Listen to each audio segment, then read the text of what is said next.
အားလုံးပဲမင်္ဂလာပါဒီနေ့မှာတော့ဘဝမှာအကျင့်တစ်ခုဖြစ်လာဖို့အတွက်လိုအပ်တဲ့အရာများကိုပြောပြပေးသွားမှာပဲဖြစ်ပါတယ်အကျင့်တစ်ခုဖြစ်လာတယ်ဆိုတာကတခါတရံမထင်မှတ်ပဲဖြစ်သွားတာမဟုတ်ပါဘူးအများအားဖြင့်နေ့စဉ်ဘဝထဲမှာအချိန်ချင်းပြန်လှုပ်လာရင်စိတ်နဲ့ကိုယ်ကအလေးကျင့်ဖြစ်လက်ခံသွားတဲ့အခါအကျင့်တစ်ခုဖြစ်လာတတ်ပါတယ်အစပိုင်းမှာတော့ကိုယ့်ရဲ့ရွေးချယ်မှုဆုံးဖြတ်ချက်ကနေစတင်ပါတယ်ဥပမာမနက်တိုင်းဖုန်းကြည့်မယ်လို့ဆုံးဖြတ်တယ်ဒါမှမဟုတ်လေ့ကျင့်ခန်းလုပ်မယ်လို့စဉ်းစားတယ်ဆိုရင်အဲ့ဒီစဉ်းစားချက်ကပထမအဆင့်ပဲဖြစ်ပါတယ်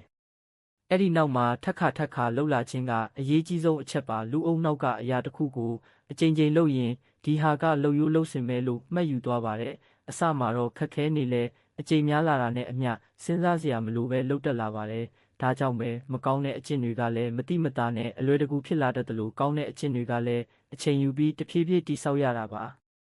နောက်တစ်ခုကအကျိုးရလဒ်သို့မဟုတ်ခံစားရတဲ့အရာတာပါကိုလုပ်တဲ့အရာတစ်ခုကစိတ်ကျေနပ်မှုအပန်းဖြေမှုပျော်ရွှင်မှုတစ်ခုခုပေးနိုင်ရင်အုံနောက်ကအဲ့ဒီအရာကိုထပ်လုပ်ချင်လာပါတယ်ဥပမာဖုန်းကြည့်ရင်ပျော်တယ်စိတ်ပေါ်တယ်ဆိုရင်မတိမတာနဲ့ဖုန်းကြည့်တဲ့အကျင့်ဖြစ်လာနိုင်ပါတယ်တစ်ဖက်မှာလည်းလေ့ကျင့်ခန်းလုပ်ပြီးနောက်ကိုလက်တန်ဆွမ်းလာတယ်စိတ်ကြည်လင်လာတယ်ဆိုရင်အဲ့ဒီကောင်းကျိုးတွေကလေ့ကျင့်ခန်းလုပ်တဲ့အကျင့်ကိုပိုမိုတည်မြဲစေပါတယ်